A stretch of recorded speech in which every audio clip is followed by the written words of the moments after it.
Guillotine. जब किसी चर्चा को अनायास एकाएक रोका जाता है तो उसको गिलोटिन बोलते हैं। गिलोटिन मतलब एक प्रकार का ये यूरोपियन वर्ड है, जिसमें हालांकि ये नेगेटिव वर्ड है। नेगेटिव वर्ड है कि जब किसी आदमी का पुराने ज़माने में जब हत्या की जाती थी तो उसका गला लगाने के बाद में स्पीड से ऊपर से लोहे का वो आ रहा आता था और उसको कट कर देता था। तो ऐसे ही कुछ मैंने आपके साथ अभी कर दिया है ना, कि आप अपनी चर्चा में थे, तैयारी करके बैठे थे, गूगल करके बैठे थे, लिख के बैठे थे कि आगे हमको इस पर बोलना है, मेरा नंबर आएगा, हाथ खड़े करे, पीछे से हाथ आ रहे थे, इधर से हाथ आ रहे थे, है ना, और मैंने चर्चा को बीच में रोक दिया। इसलिए रोक दिया कि हमारे बीच में एक बहुत लोकप्रिय और अपने काम के लिए, अपनी ईमानदारी के लिए, अपने कर्तव्य निष्ठा के लिए राजस्थान में जो अभी मिसाल बन रहे हैं, आपकी और हमारी तरह बिल्कुल यंग है। और धौलपुर करौली जैसे इलाकों में आपने जब काम किया तो लोग बोलेंगे यहाँ तो पहले कुछ ग्रुप की चलती है, फिर यहाँ के जो रावड़ी है उनकी चलती है, और यहाँ के जो रावड़ी है उनका सिस्टम दिल्ली तक बैठा है, वो जो चाहते हैं वो कर लेते हैं। इन्होंने कहा मैं वही करूँगा जो लॉ एंड ऑर्डर में मेरे को ड्यूटी दी गई है।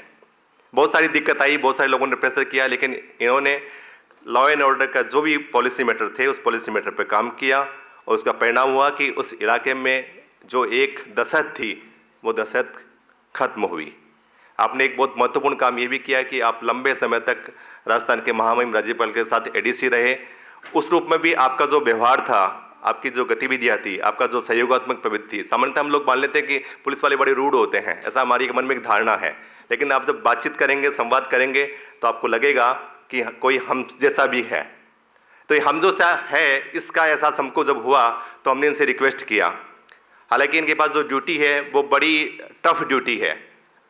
आप जिस जयपुर में आप आए हुए हैं, मैं थोड़ा सा सुमित जी को जानकारी देना चाहूँगा कि इस सभागार में आज अभी 25 राज्यों के बच्चे हैं। हो सकता है किसी राज्य से एक ही हो, लेकिन 25 राज्यों के प्रतिनिधि हैं। इसके अलावा कुल मिला के 13 देशों के विजिटर प्रतिनिधि भी हमारे बीच में उपस्थित है।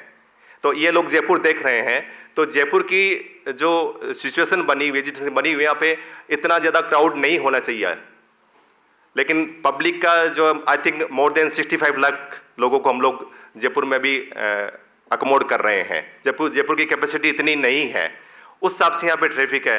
तो और फिर सारे वीआईपी मूवमेंट यहीं पे है, और उससे महत्वपूर्ण बात है कि दिल्ली के पास होने के कारण से जब भी दिल्ली से कोई फ्लाइट डाइवर्ट होता है सीधा यहीं आता है। और राजस्थान जयपुर बहुत टूरिज्म की दृष्टि से इम्पोर्टेंट है, तो दुनिया भर के तमाम प्रतिनिधि भी आते रहते हैं। उस परिस्थिति में वो कैसे जयपुर के ट्रिप को संभालते हैं, वो एक बड़ी चुनौती है। तो इस चीज़ को भी वो बड़े अच्छे से हैंडल कर रहे हैं। और सबसे इम्पोर्टेंट बात है कि जिस टॉपिक की हम लोग बात कर रहे हैं, एआई की बात कर रहे हैं, एआई पे आपने अपना एक एक्सपर्टाइज बनाया है। आईआईटी मुंबई से आप पास आउट है, और आप लगातार इस टेक्नोलॉजी को काम में लेके अपने आप को अपडेट रखते हैं। नहीं तो आप सोचिए कि आपके पास, हमारे पास, सबके पास 24 आवर्स 24 घंटे का समय है, वही 7 दिन का समय है। उसमें सारी चीज़ मैनेज करना, और मैनेज करने के साथ में अपने व्यवहार को एक शालीनता से बनाना, शालीनता से बातचीत करना, कहीं कहीं गुस्सा, कहीं लोगों के साथ बर्ताव, बातचीत, इसमें बड़ी आपको संयम रखना पड़ता है। उस संयम के बीच में एक शख्सियत जो हमारे बीच है, हम लोग उनका स्वागत करेंगे। मैं आमंत्रित करता हूँ मेड़ा साहब को कि वो आए और बिना किसी लंबी औपचारिकता के सीधा हमारे युवा के साथ संवाद करें। हम लोग सभी खड़े होकर एक साथ स्वागत करेंगे हमारी परंपरा के मुताबिक।